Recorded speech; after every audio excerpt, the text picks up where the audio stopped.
विद्यालयं नमामि भगवत्पादं शङ्करं लोकशङ्करं शङ्करं शङ्कराचार्यं केशवं बादरायणं सूत्रभाष्यकृतौ वन्दे भगवन्तौ पुनः पुनः।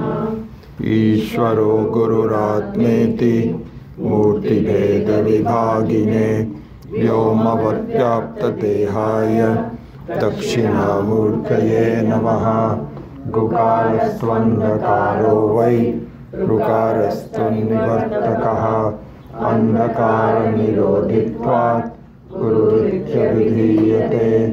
सदाशिवसमारम्भां शङ्कराचार्यमध्यमाम् अस्मदाचार्यपर्यन्तां वन्दे गुरुपरम्पराम्। ॐ शन्नो मित्रः शं वरुणः शन्नो भवत्वर्यमा शन्न इन्द्रो बृहस्पतिः शन्नो विष्णुरुक्रमः।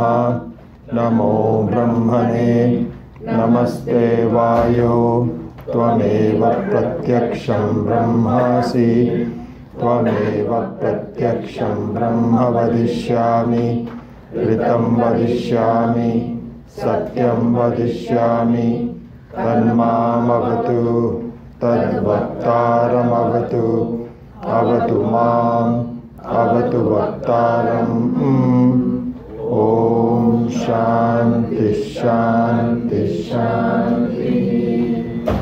सहनाववतु सहनौ भुनक्तु सह वीर्यङ्करवावहै तेजस्विनावधीतमस्तु मा विद्विषावहै। ॐ शान्ति शान्ति शान्तिः। छन्दसां ऋषभो विश्वरूपः छन्दोभ्योऽध्यमृतात् सम्बभूव समेन्द्रो मेधया आस्पृणोतु अमृतस्य देवधारणो भूयासं शरीरं मे विचर्षणं जिह्वा मे वधितमा कर्णाभ्यां भूरिविश्रुवम् ब्रह्मणः कोशोऽसि मेधया पिहितः श्रुतं मे गोपाय। ॐ शान्ति शान्ति शान्तिः। अहं वृक्षस्य रेरिव कीर्तिः पृष्ठं गिरेरिव ऊर्ध्वपवित्रो वाजिनीव स्वमृतमस्मि द्रविणगुं सवर्चसं सुमेधा अमृतोक्षितः इति त्रिशङ्कोर्वेदानुवचनम्। ॐ शान्ति शान्ति शान्तिः। पूर्णमदः पूर्णमिदं पूर्णात् पूर्णमुदच्यते पूर्णस्य पूर्णमादाय पूर्णमेवावशिष्यते। ॐ शान्ति शान्ति शान्तिः। आप्यायन्तु ममाङ्गानि वाक्प्राणश्चक्षुः श्रोत्रमथो बलमिन्द्रियाणि च सर्वाणि सर्वं ब्रह्मोपनिषदं माहं ब्रह्म निराकुर्याम् मा ब्रह्म निराकरोत्। अनिराकरणमस्तु अनिराकरणं मे अस्तु। तदात्मनि निरतेय उपनिषत्सु धर्मास्ते मयि सन्तु ते मयि सन्तु। ॐ शान्ति शान्ति शान्तिः। वाङ् मे मनसि प्रतिष्ठिता मनो मे वाचि प्रतिष्ठितम्। आविराविर्मएधि Vedasya ma'ani isthaha Shrutam me gotahasi Anenadhitena Ahoratran sandadhami Ritam vadishyami Satyam vadishyami Tanmamavatu Tadvaktaramavatu Avatu mam Avatu vaktaram Om Shanti Shanti Shanti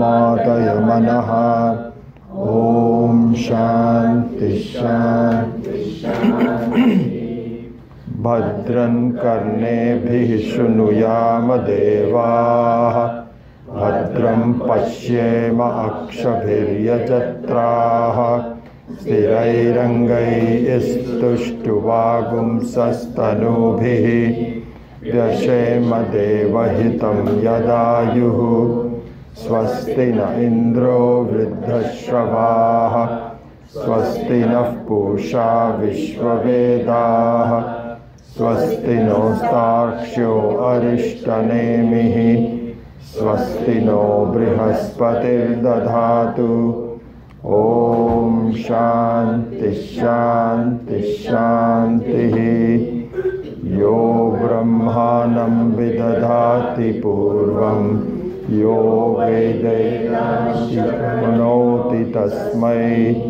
Tagum Hadevamatma Buddhi Prakasham Mumukshurvai Sharanamaham Prapadye Om Shanti Shanti Shanti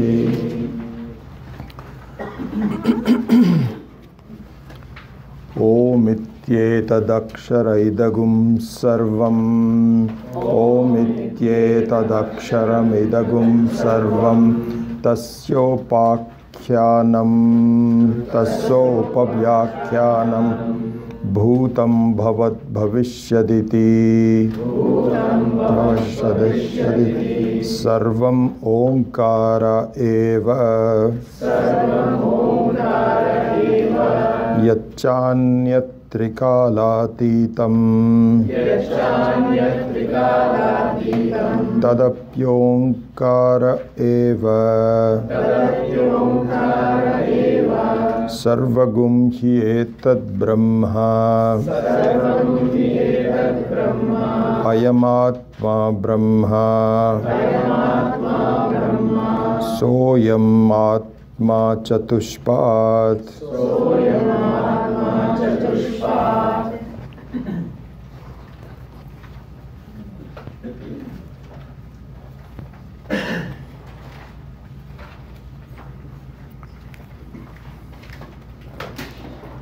So the first and the most important sadhana for gaining freedom from problems in this life is viveka.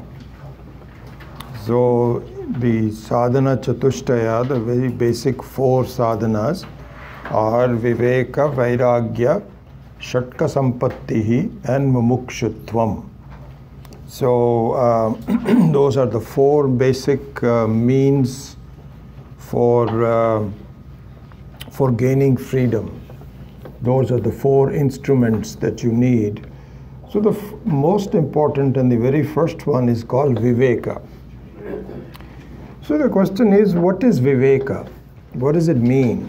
How is that important for me in my life? So there, the definition of viveka should be understood to be what is called anvaya vyatireka.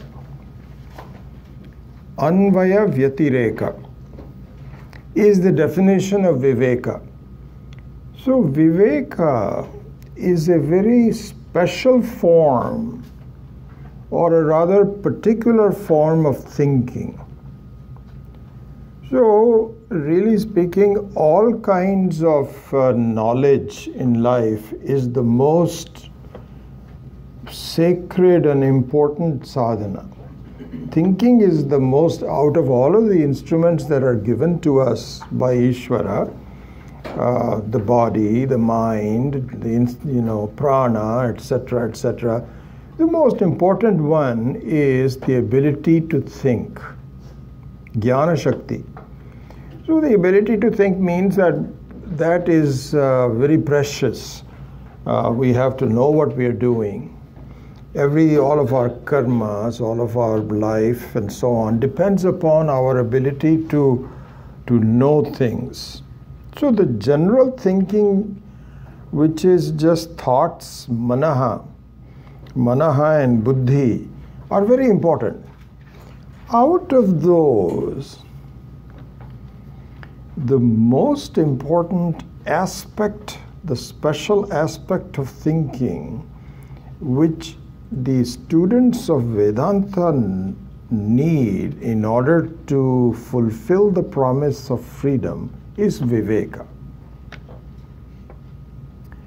So Viveka is a special form of thinking, a special occasion for thinking, where there is a discrimination between two things. It's not a general thinking. Like for example, whatever is happening in our politics, what's happening in India, what's happening, this is general thinking. It requires a lot of different concepts, a lot of different situations and so on. And so there also buddhi and manaha are important. But in Viveka means distinguishing between two things that are mixed up. A very specialized form of thinking. So here, it is defined as Anvaya Vyatireka. The Anvaya Vyatireka is the definition of Viveka and also the method of doing the Viveka. As a definition, it is also the most important methodology of doing discrimination. How? So it means that it appears that two things are mixed up. And how to distinguish between them so that you can separate them, see them separately. If not see them physically, but at least be able to discern that what seems to be mixed up are really two separate components, is Viveka, is Anvaya Vyatireka. So here,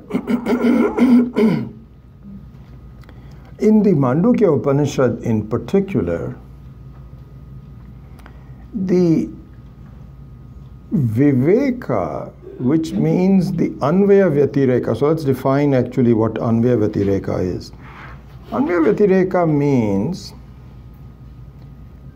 two ways of looking at it. One, Anvaya means the one which inheres, which is present, which continues to be, which does not change or disappear, is called Anvaya.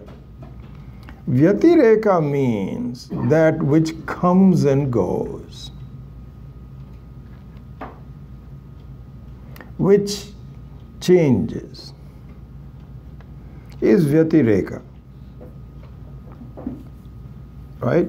So, for example, in any of the examples you can see, but let's take the Viveka applies to a wave of the ocean. So there, if your drishti is towards, if your vision is towards just the wave as an entity, there Viveka is important, because what you have to see is that the shape of the wave comes and goes. So this is a Vyatireka. But the waterness of the wave does not change. That is Anvaya. So when you apply the principle of doing viveka to the wave of the ocean, which initially appears to be all one, you find that there are two separate components to it, which if you focus on it, you begin to understand what is reality, what is not reality. The water is the anvaya, and the shape of the wave is the vyatireka.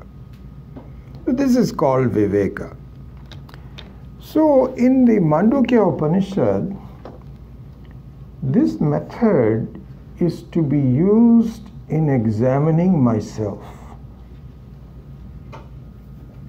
This is the most important thing, is to sort of see what is going on with me. Where is my future? What's the status of myself? And so this is the inquiry. You can actually do no inquiry. You may say, I don't understand why you're doing all of this kind of an inquiry. I am what I am. I accept myself, and that's the end of it. Yeah, you can do that. You can do that.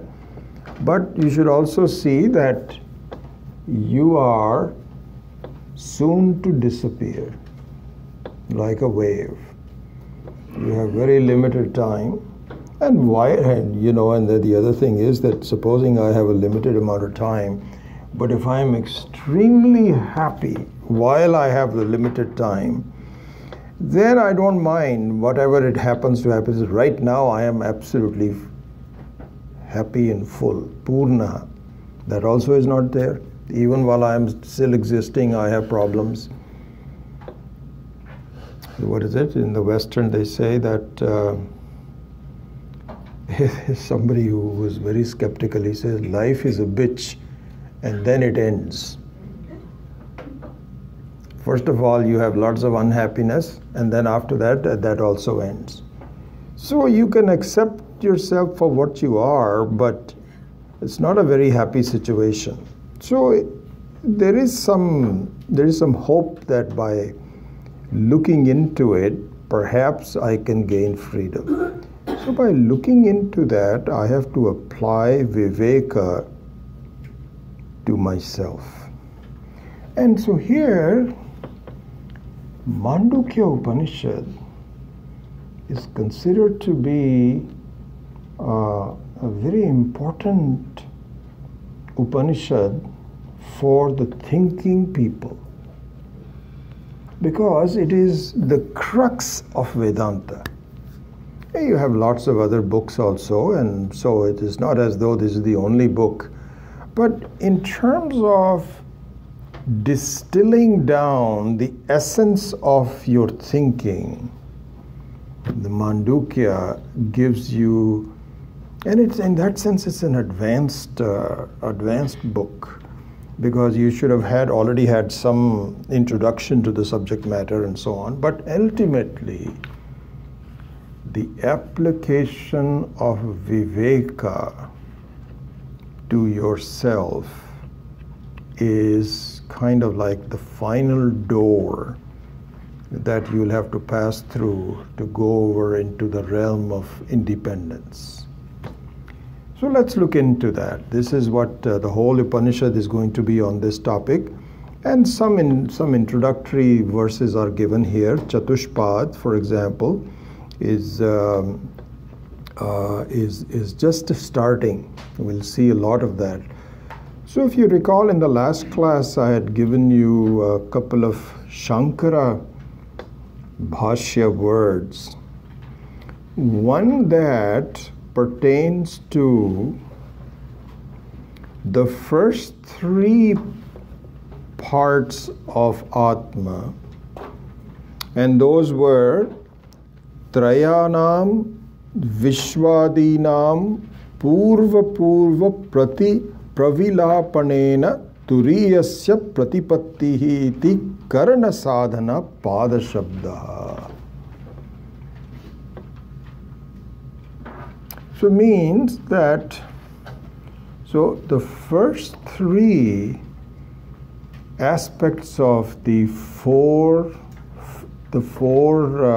parts, if you would, the four aspects of Atma, the first three are karana sadhana, means that they are instruments.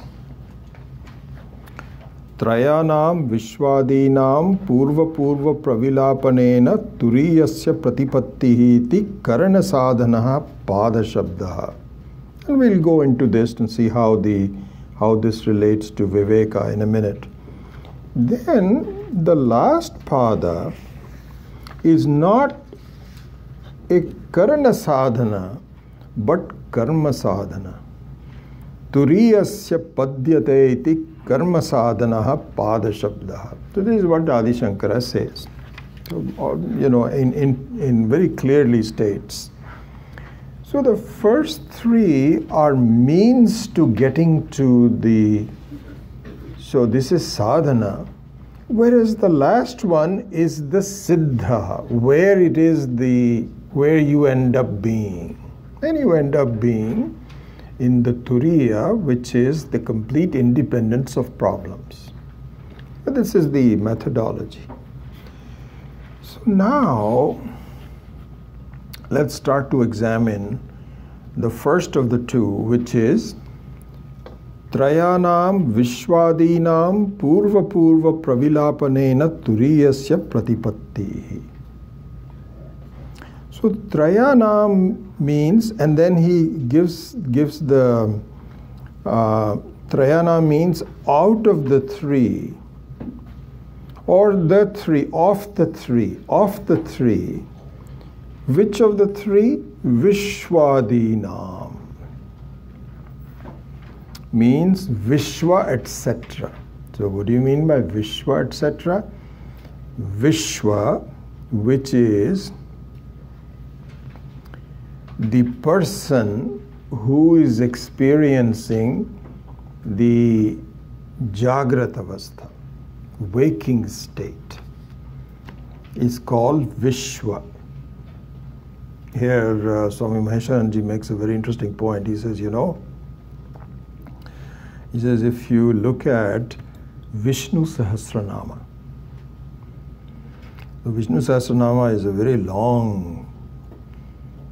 long text and has so many implications. This is also a very succinct, each one of the words can be expanded and understood and so on. And it was actually so long that if you recall, for those of you that I started the Vishnu Sahasranama, I think we went into 10 verses. And then we said, let's just take a break, and we have not gone back to it. But it's a very important, and it's a very advanced text, really. Advanced text means that it doesn't give you a lot of explanation, it just gives you words. Just like, once you've understood the word table, then you don't say table is this or anything, you just say table, floor, people. And then when you say those words, then all those ideas should be clear to you. So that's what Vishnu Sahasranama is. So in the Vishnu Sahasranama, Swami Maheswaranji says, you would think that the most important word in Vishnu Sahasranama, 1,000 words of Vishnu, should be Vishnu. Wouldn't you think so? It's a Vishnu Sahasranama. So the very first word should be the main one. It is not. You know what it is? Vishwam. Vishwam. Vishwam is the first word of Vishnu Sahasranama. And there's a reason for it. The reason is that the focus of the whole thinking should start with yourself as a person. And then how the relationship is with Vishnu and with Rudram and with Shiva and with Ishvara and all those other aspects will become relevant to you And so both from the standpoint of what is obvious, and the obvious is that I really do everything in my life for myself. That's what I'm really interested in. And I'm interested in Ishvara because he might be able to help me. But I'm not interested in Ishvara for Ishvara's sake. I'm interested in Ishvara for my sake.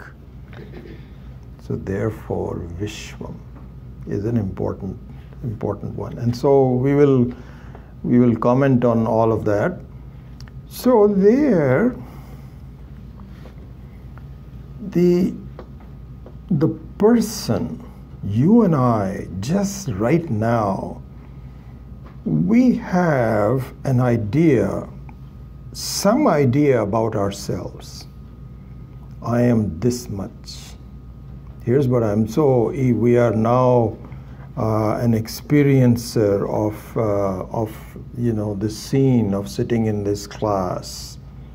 We have an idea of our memory, history, ideas of here's what I need to do for the rest of the day. All of those kinds of things. That's what defines each one of us. This is called Vishwam. Vishwam. And so this is one. So Trayanam Vishwadinam. So you think you are the person, and the other aspects of your life are just secondary. This is what happens. Your dream, and not that important. I was sleeping at night time and I just had some dreams, and then I had a complete deep sleep. Those are not that important, but this is what is important. This is I am awake at this moment. It turns out this is not completely accurate. It is not completely accurate. You actually have the Vishwa is only one of three personalities that you assume three personalities. You know, like when you say in the medical field, when you say that this person is bipolar,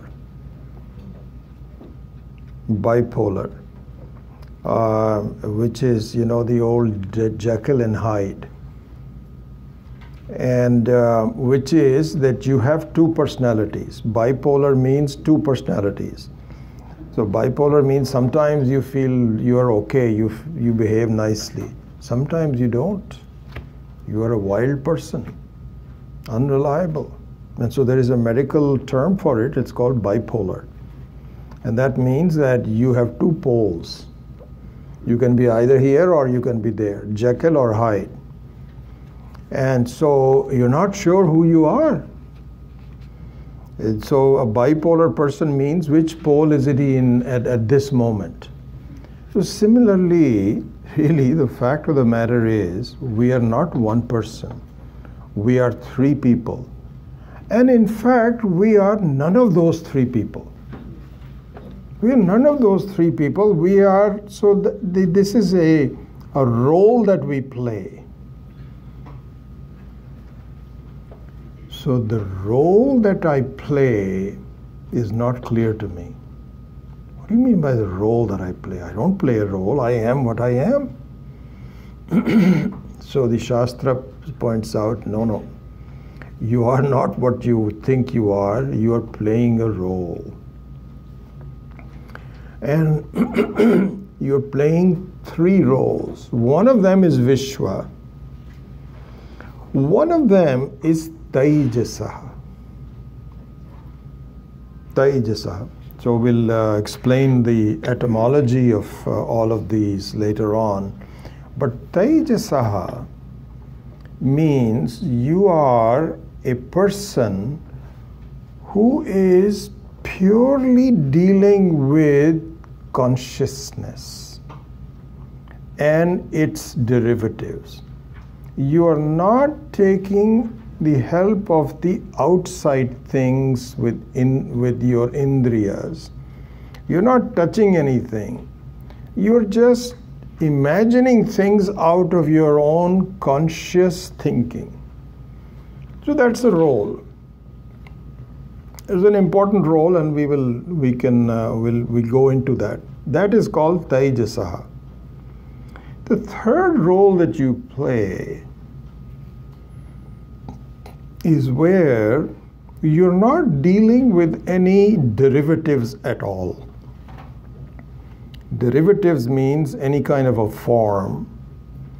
You're only dealing with the very cause of everything, which is ignorance, which is not in any form, has no form whatsoever, it is pure ignorance. And in fact, it is characterized by I don't know. And in fact, while you are a pragya, which stands for, in the etymological sense, prakarshena agya. Prakarshena agya means, technically, just a very quick second, is not normal agya. Like a normal agya means a normal ignorant. You'll say, well, do you know such and such person? Then you say, no, I don't know that person. That means you know a lot of other people, but that one particular person you don't know. So there, the ignorance is very limited. But in the deep sleep, your ignorance is total. You don't know anything. They call prakarshena agya. And the interesting thing is that you do not realize that you don't know anything until you wake up from it.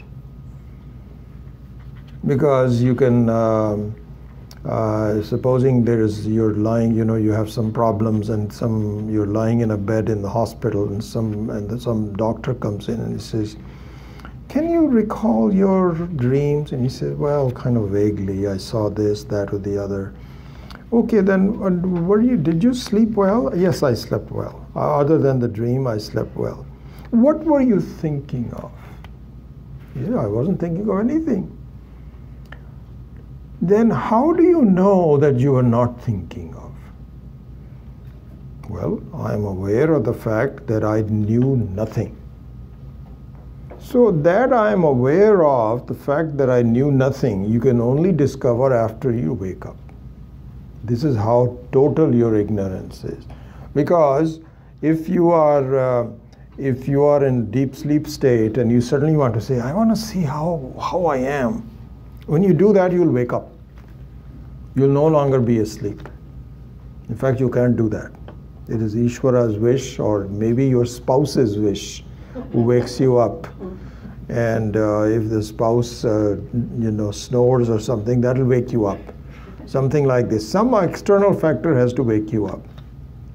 Anyway, those are the three personalities that each one of us has. So, Trayanam Vishwadinam. So the three personalities that we have is Vishwa,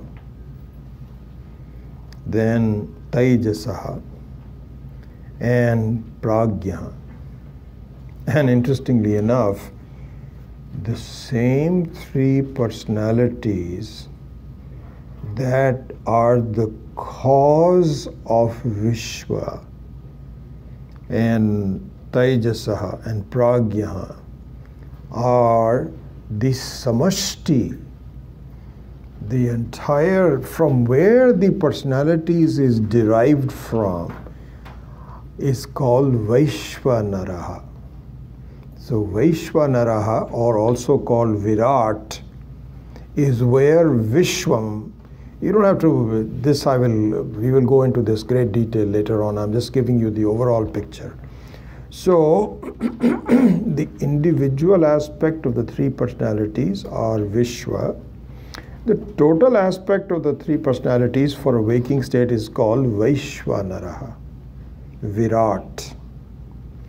Then the total aspect of Taijasaha is Hiranyagarbha. the entire realm of thoughts is called Hiranyagarbha. And the entire recipient of all of the agnya, all of the complete ignorance, etc., is called Ishvara. This is interesting that, Ishvaraha, how can he be the cause of ignorance? Cause of ignorance. Cause of ignorance. There are very, very recent, very beautiful example. We've, and this is a question that comes up all the time, that, just the other day, I think in one of the classes, somebody was saying that Ishvara is not an upadhi. Ishvara cannot be an upadhi. The individual person has an upadhi, has some form and so on. But I thought Ishvara had nothing. It's not an upadhi. He does. He does. And the usual example we take up is in a magic. You have a magician. And then the people who are under the spell of the magic, this is the usual example we give. It's still a very good example. But I heard another example that Swami Maheswaranji's book pointed out, which I thought was absolutely marvelous. Absolutely. I'm sorry, no, this is from Swami Paramarthananda. He recalled this from Swami Chinmayananda. It's the first time I saw this in some of his talks or something. Yeah, it's not Maheswaranji. Beautiful example. So here's the example.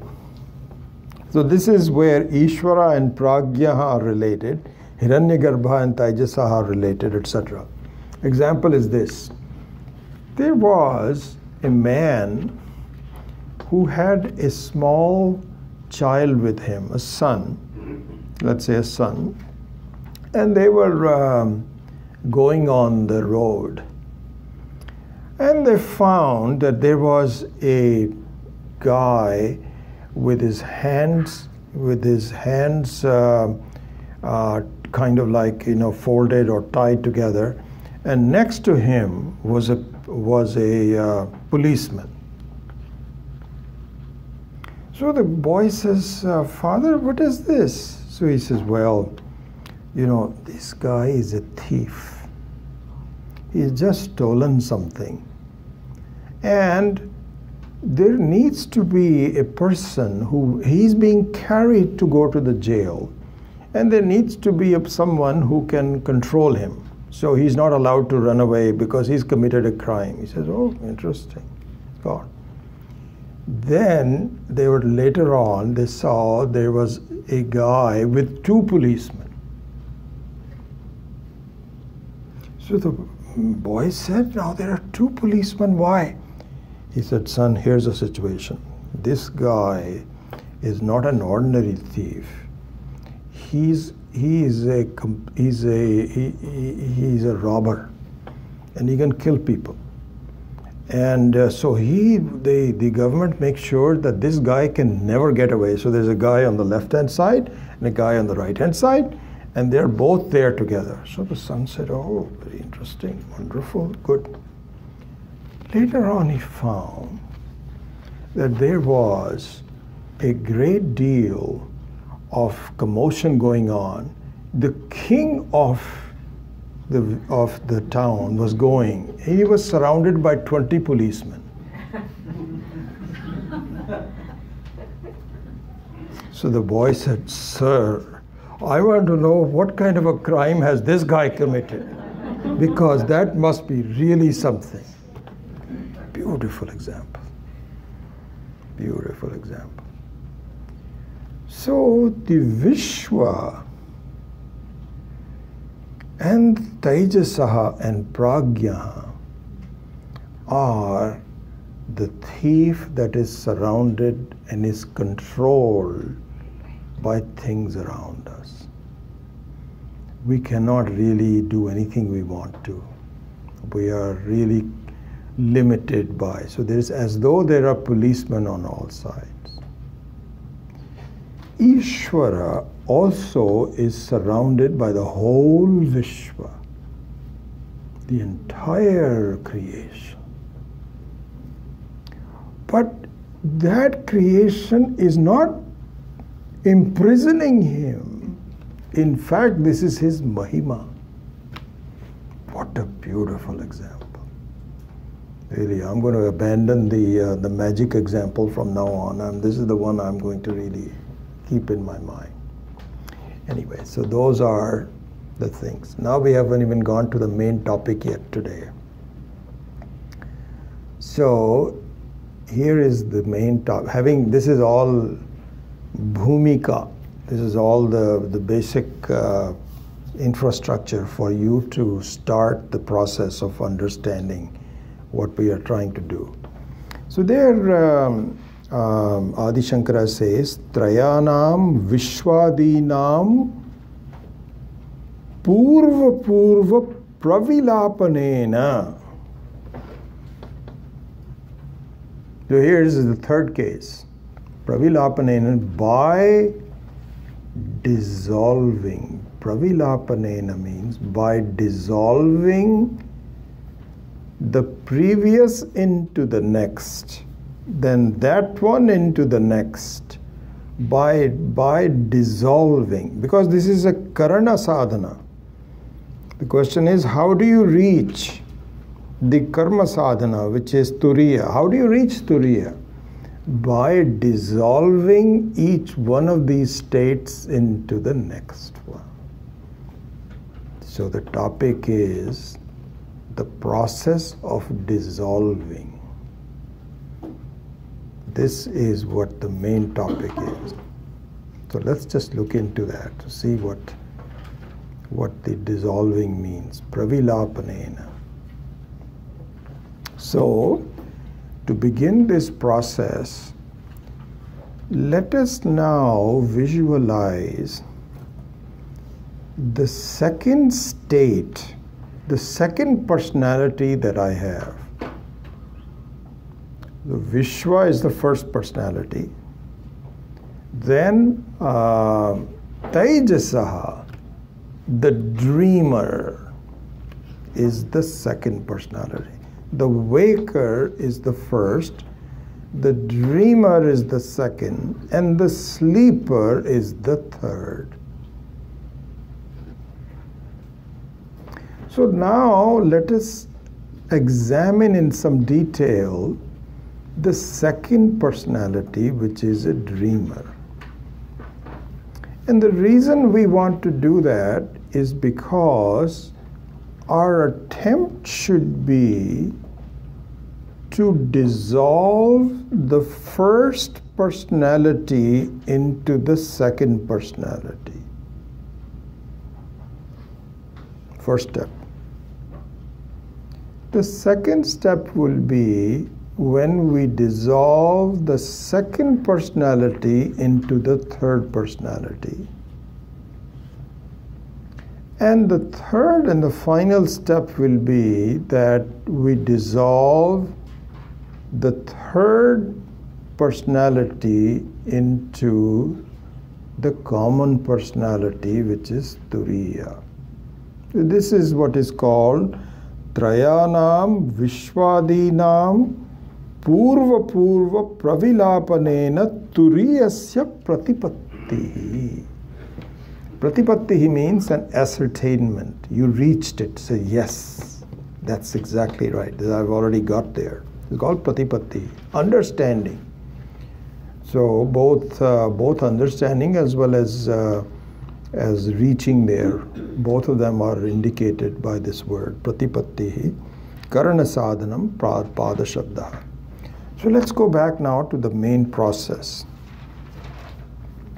So for that, let us visualize the second personality, which is a dreamer.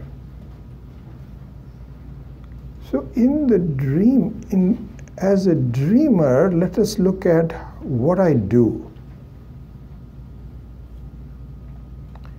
What I do as a dreamer is to dream. Very simple. Dream meaning I make up things.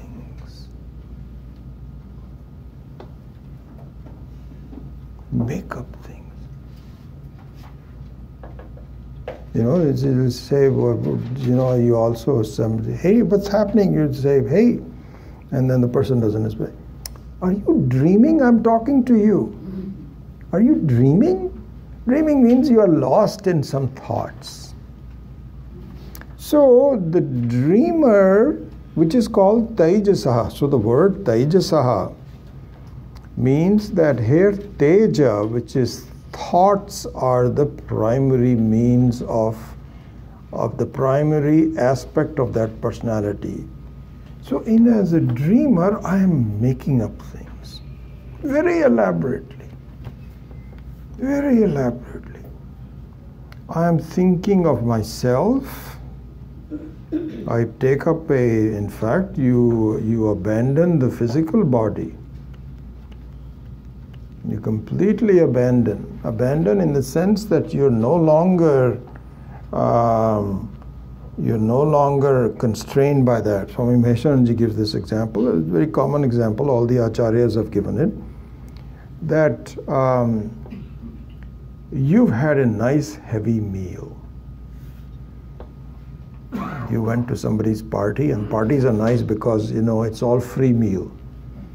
You've already provided meals for them also, but here the parties are very funny because when you go to a restaurant and you have to pay for everything, then you are a little bit more careful in eating. But when you go to a friend's place for party, there is like 6, 7 things, and you say, I need to taste all of them. Then dessert should be just one? No, there's like the part, you know, so the hostess also makes about 4 kinds of desserts. So you overeat because you feel that this is all free, I should have it. So you had a very heavy meal, and then you went to sleep. And you're thinking of food all the time, this, that, or the other. So you have a dream where you're very hungry, and you're looking for food and you can't find it, and the restaurants are closed, and so on and so forth.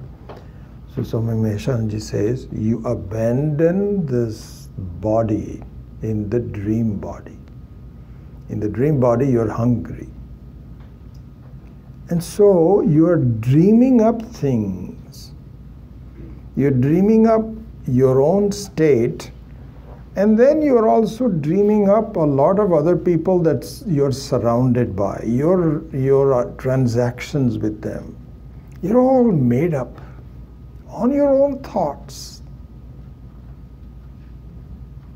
And you started it. And the very funny thing is, very interesting, this is how things start. You didn't have time to do things one at a time. It's not like saying, okay, now I'm going to create a friend number 1.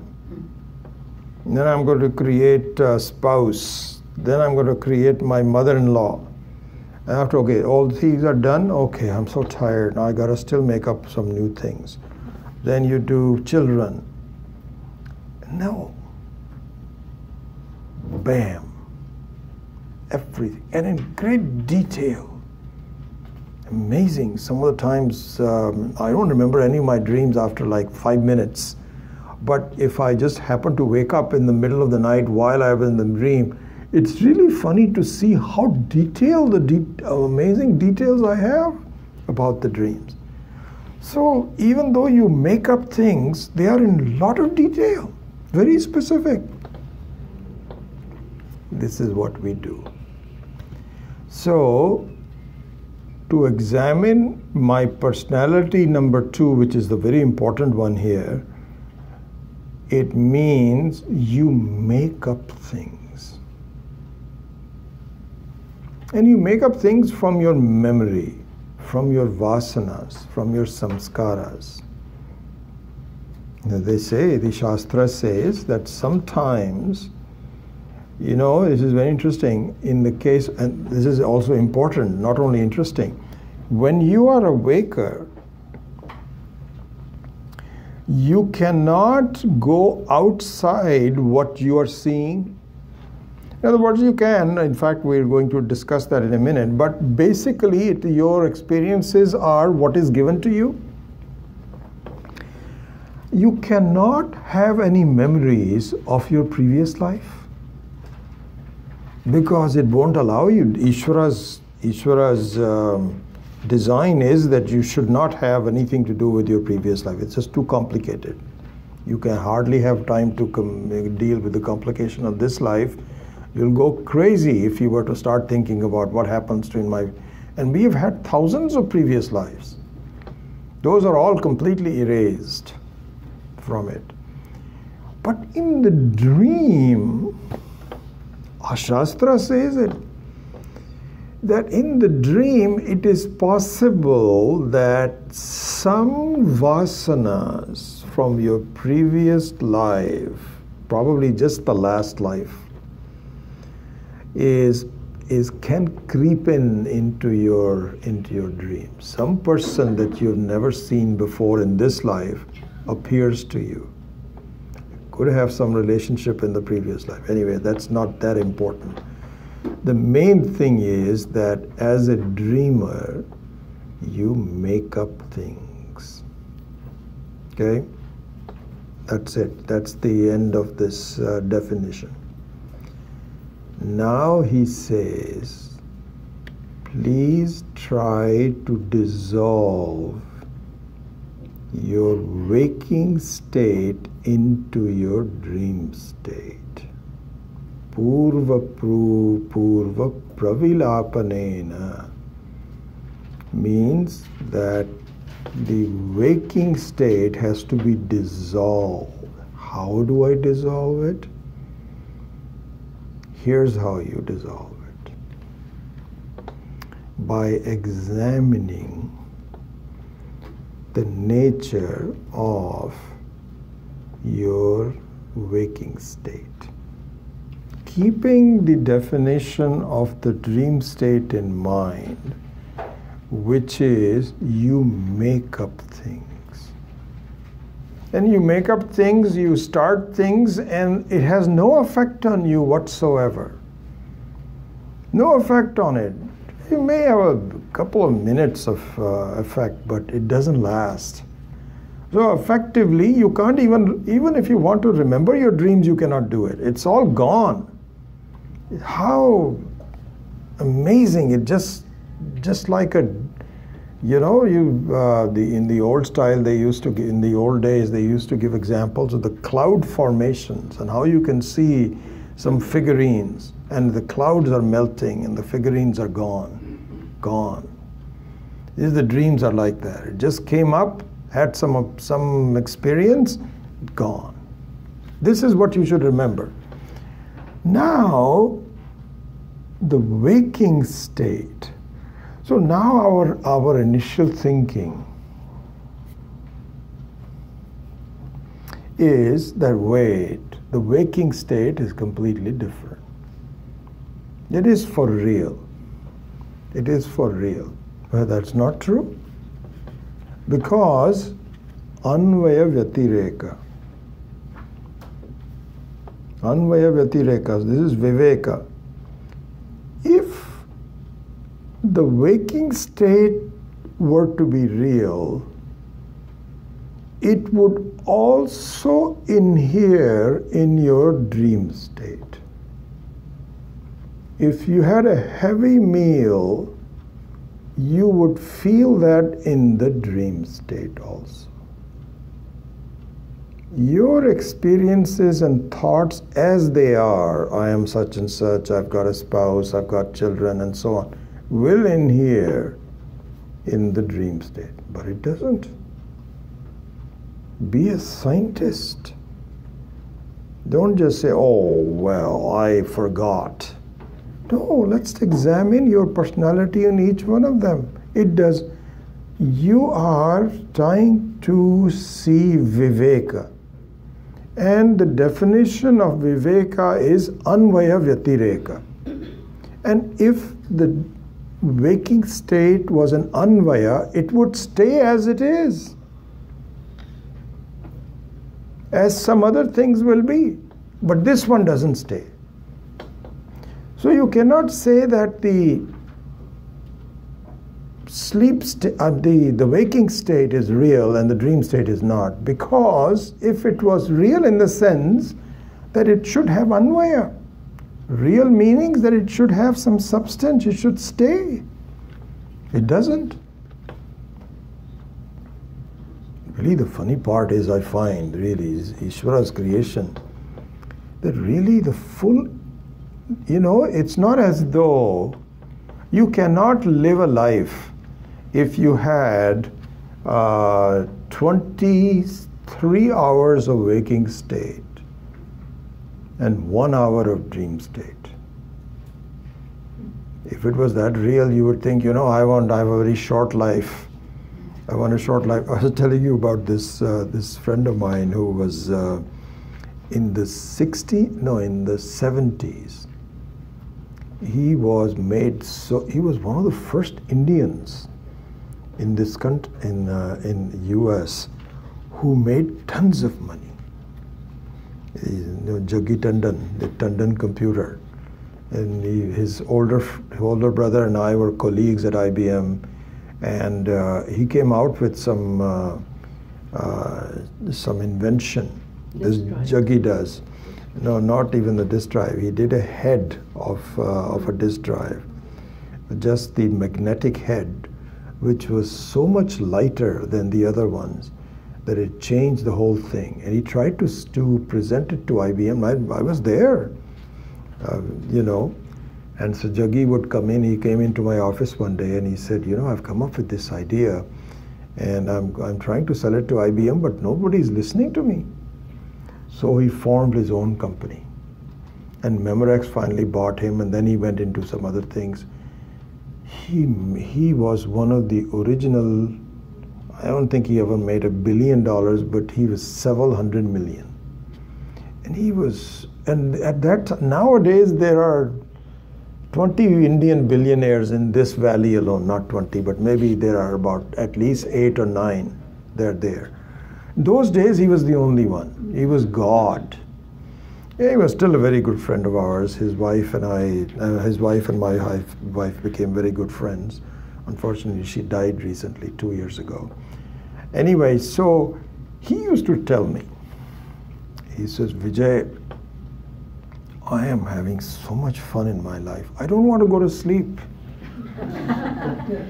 He says, I stay awake until as long as possible, because, he was surrounded by friends who says, Jaggi, wow, this is just amazing. And he couldn't wait to get up in the morning. He would just wake up and so on and so forth, because he wanted to experience his richness for 23 hours a day. Can't do that. So the funny part is, Ishvara has made at least 1/3 of your time to be away from waking. It's a very significant part. Not just a few minutes or anything like that. There's a reason for it. Your mental health and so on and so forth. 8 hours of sleep. We don't get 8 hours of sleeping, but we're supposed to. It's a long time. Amazing. So anyway, going back to the dissolving, I want to at least give you the basic idea, and then we'll build on it next time. So, first of all, there is no anvaya vyatireka. The waking state does not inhere in the dream state. That's an important thing. We have to really examine everything as a scientist. Be the ultimate scientist, viveka. Don't go by, so it has to be pramana. Proof has to be there. And the proof is the definition of viveka, anvaya vyatireka. That the thing that inheres must be real. The thing that disappears is not real. So that's one thing. Now comes the main thing. This is not the fact that the experience of the waking state does not in here, in the dream state, is just a start. This is the main thing. The statement made is 99% of your experiences in your life are made up like your dream state.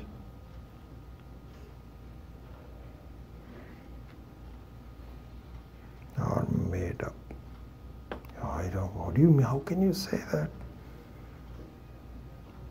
We'll discuss this in a great detail sometime. But so what happens is that in the only difference that is between the dream state and the waking state is that Ishvara has given you an infrastructure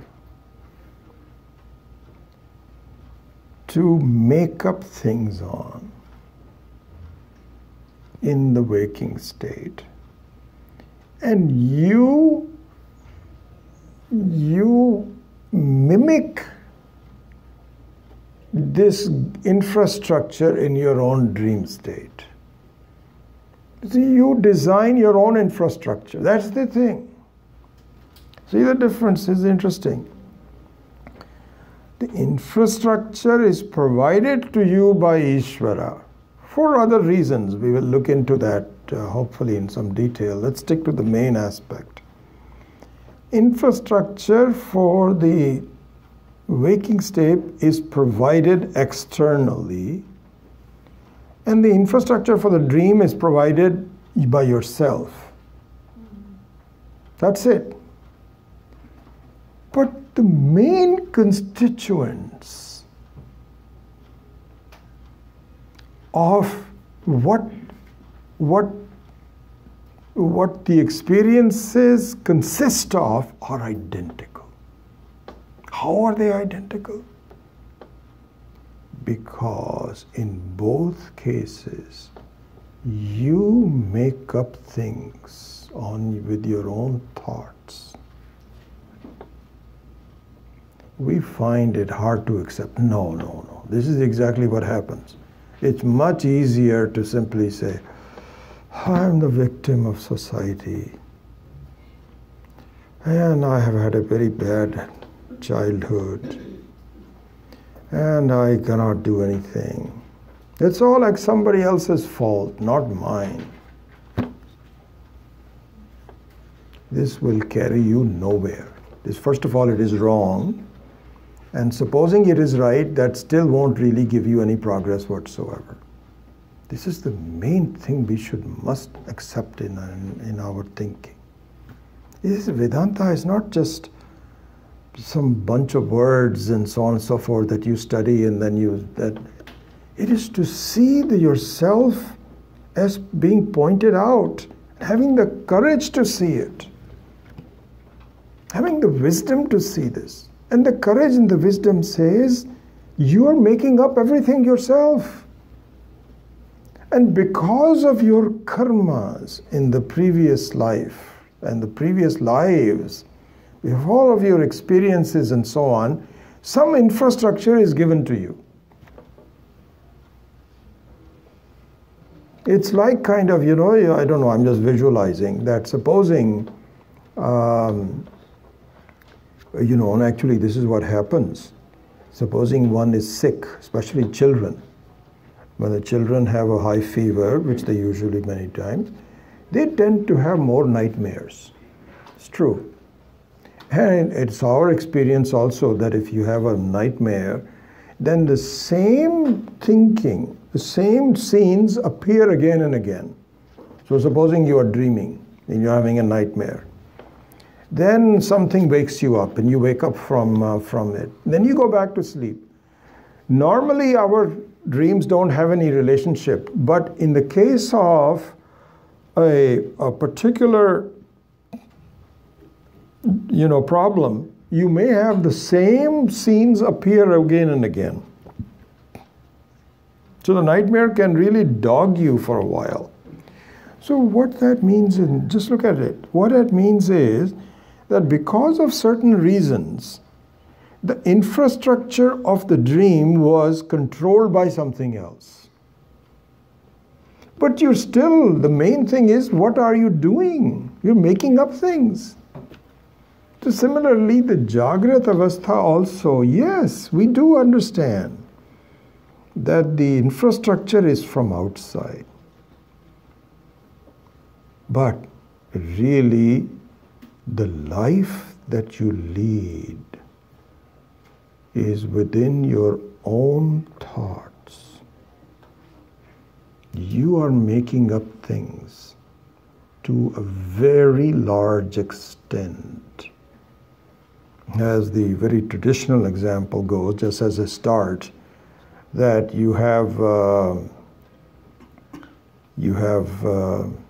a person, let's say a young woman, and this is the infrastructure that is given. This young girl is born and she becomes an 18 or 19-year-old woman. Now, this is the infrastructure, okay? Now, how you look upon this woman is your own thoughts. You're making up things on your own. How you look upon that.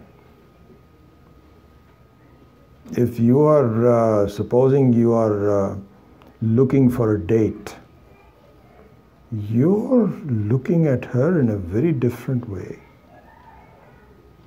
If she is your competitor and you're another woman who finds that she's not getting enough dates where this woman is, you're looking at her completely differently. If you are her mother, you're looking at it completely differently. So the infrastructure is there just to direct people's ideas. But really speaking, you have your own life that you are built around. And in fact, if you examine this, what you will find is that our entire life, 99, I'm just pulling out a number, a very big percentage of that are making up things on our own. We direct our thoughts and we choose to think. We are exactly as we are doing dreaming. So Adi Shankara says, please don't take this from me. I'm also learning like you are. Not as though I'm a big, I know everything or anything. I'm also just learning, but I'm maybe a half a step ahead because I'm just looking at things that begin to make sense to me and pointing out you along with that. Swami Tattvavedanta Ji says also that really these classes are not I am teaching you or anything. This is a chance for us to put some light into some very useful things jointly. And so really speaking, the dissolution, the dissolving.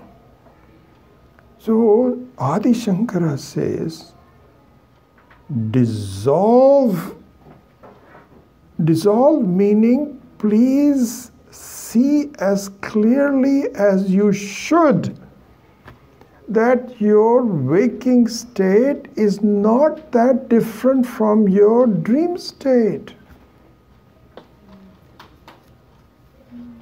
Please see that the huge percentage of things are just made up by yourself. Yes, there's internal infrastructure, no doubt about it. That's the difference. But that's not a substantive difference. To a substantive difference. Well, this was given to me. Situation, what can I do? I see clarity. And the similarity is I'm making up things, just like I'm making things in the dream state. And what's the, why should I do this? Because to do viveka, anvaya vyatireka, between what inheres and what doesn't, I should see the reality. Because I refuse to do that. I refuse to do it by saying, waking state, and this is the thing that happens. Really just think about it. Imagine the Vedic thinking, Vedantic, especially the Vedantic, the Vedasya Antaha, Vedantaha, the very essence of the Veda. There is no one else that has this view. How myopic are the other schools of thought? They don't even consider the dream as important. Completely distorted. How can you reach until you begin to become of meaning my different personalities, what the relationship of them is, what inheres, what doesn't. This is what we have to do. And if you do that, then the method is Trayanam Vishwadinam Purva Purva Pravilapanena Turiyasya Pratipattihi iti Karana Sadhanaha Pada Shabdaha. So we should begin to dissolve. Dissolve in the sense, see the similarity. My goodness, this is exactly like what it is. And you cannot reach your own reality until you start to dissolve it. And when you start to dissolve it, what it means is you begin the mithyatvam. The mithyatvam of it will not become clear to you. Yeah, this is why Ishvara has assigned you 8 hours of data, so that the mithyatvam of the life can be related to the mithyatvam of the dream state. Because in the dream state it looks very real. It looks like this is what it is, but yet it disappears. So don't take the Jagrat Avastha to be different. It's not. Very small differences between them. That's all. Anyway, that's the essence of the of how we proceed forward with this. But the main thing is to keep viveka and the anvaya vyatireka very much in our forefront as we begin to analyze our lives and how the effect will be on myself and so on. So we will continue to proceed along those lines. So with that, I'll close off today. Om Swasti Bhyaf Paripalani Nyayena Margena Mahishaha Go Brahmanebhya Shubhamastu Nityam Loka Samastha Sukhino Bhavantu Kale Vashatu Parjanyaha Prithvi Sasya Shalini Deshoyam Shobharahitaha Brahmana Santu Nirbhayaha Sarve Bhavantu Sukhinaha Sarve Santu Niramayaha Sarve Bhadrani Pashyantu Ma Kaschid Dukha Bhaved Asato Ma Satgamaya Tamaso ma jyotirgamaya mrityurma amritam gamaya. Om Purnamadah Purnamidam Purnat Purnamudachyate Purnasya Purnamadaya Purnamevavashishyate. Om Shanti Shanti Shanti. Hari Om Shri Gurubhyo Namaha. Hari Om. Yeah. So then, perhaps I'm jumping the gun, but just a quick question.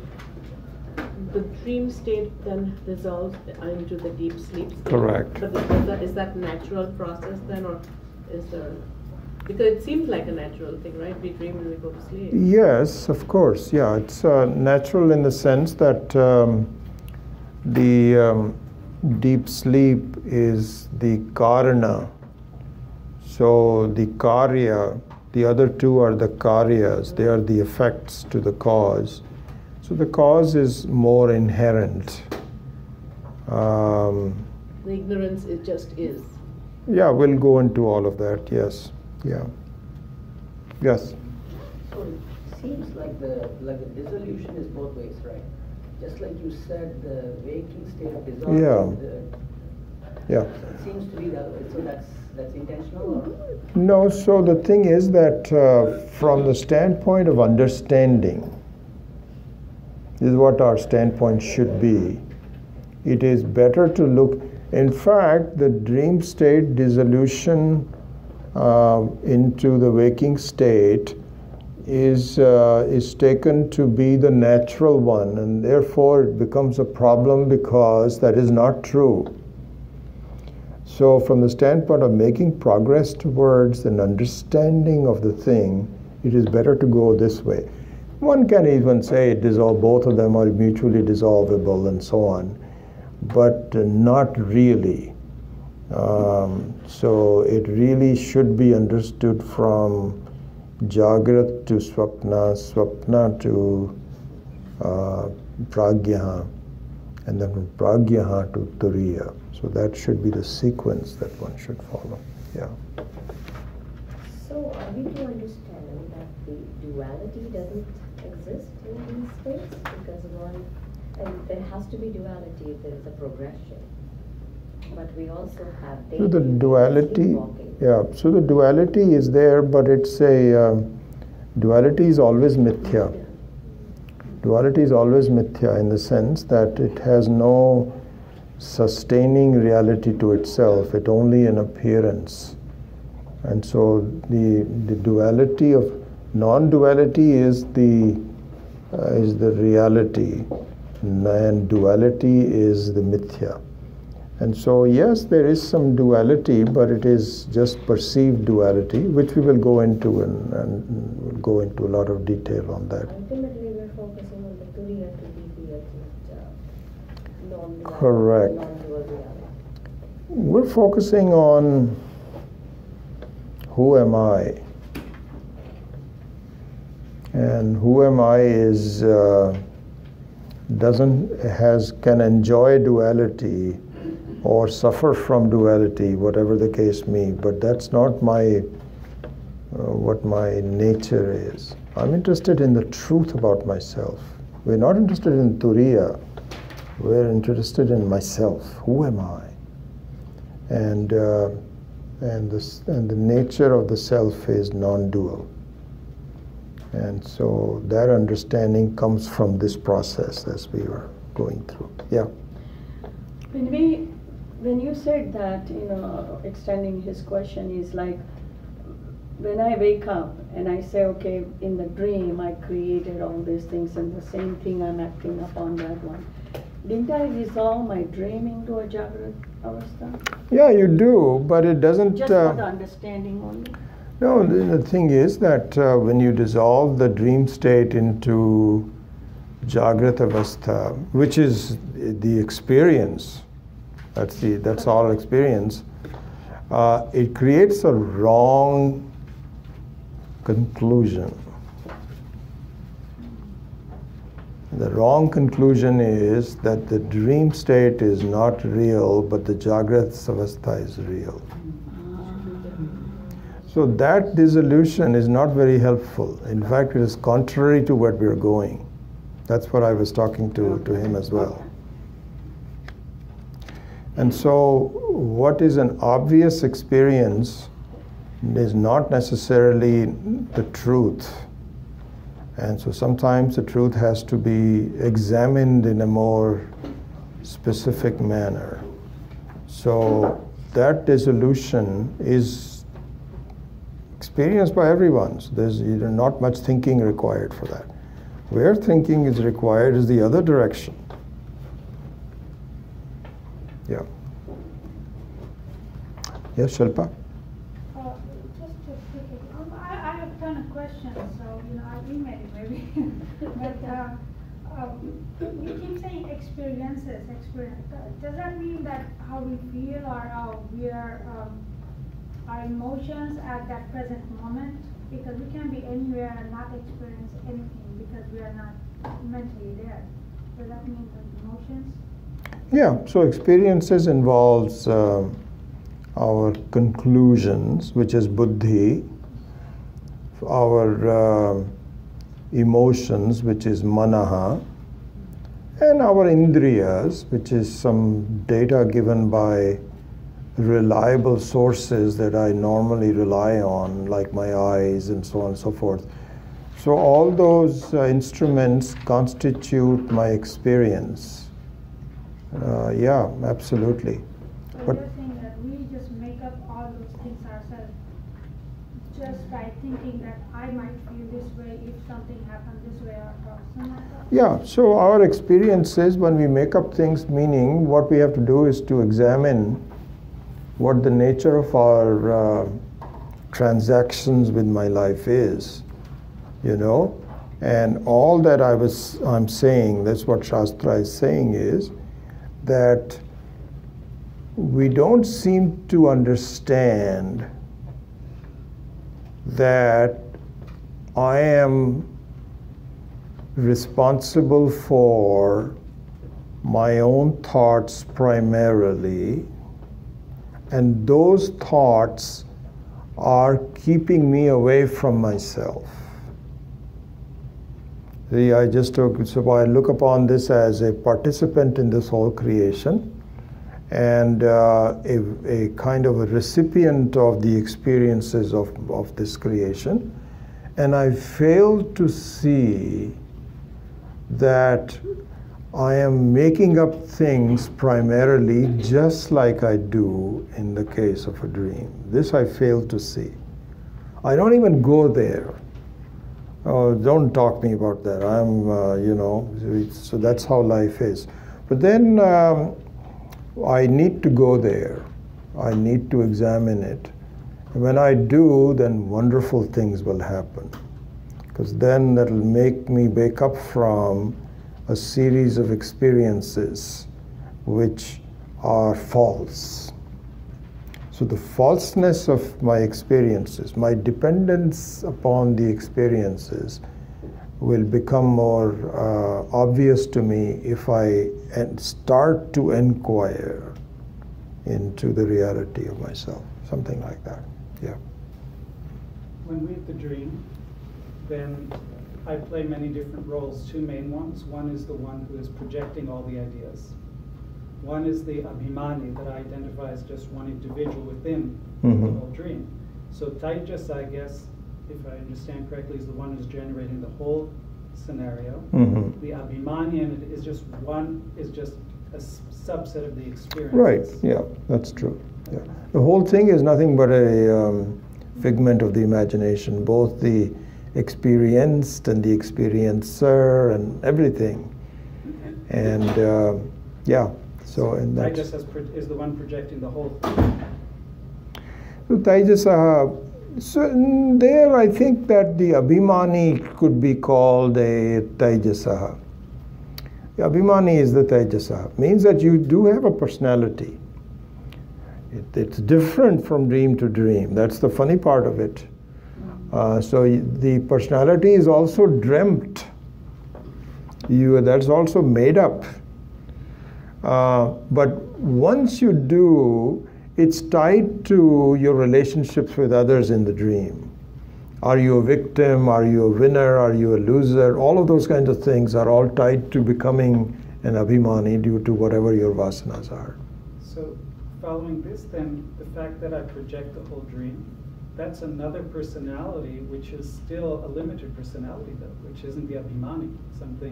It's kind of like here, in the waking I have individual and I have virat. So in the dream, the virat isn't hiranyagarbha because it's just from my own mind. So those are two different levels of an abhimani. No, I think we need to discuss this more. I'm not quite sure about your questions, quite frankly, and we may not have time to do that. But so if you look at it at a macro level, the difference between the hiranyagarbha and virat is that the virat also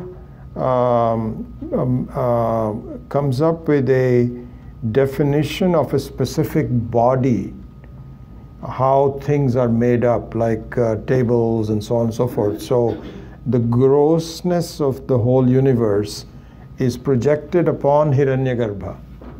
Whereas Hiranyagarbha is simply, so the Hiranyagarbha gives rise to Virat because it's the subtle body which gives rise to the gross body because of certain karmas and so on and so forth. So similarly is the case here also. That your Sukshma Sharira you're a lot very closer to because that's what your instruments are. But then you can come up with a gross body version of that by taking an abhimana towards that gross body. But in the dream state, you give up that abhimana and you stay as a Sukshma Sharira. Something like that. So we may need to discuss your questions a little bit more. Okay, very good. Thanks.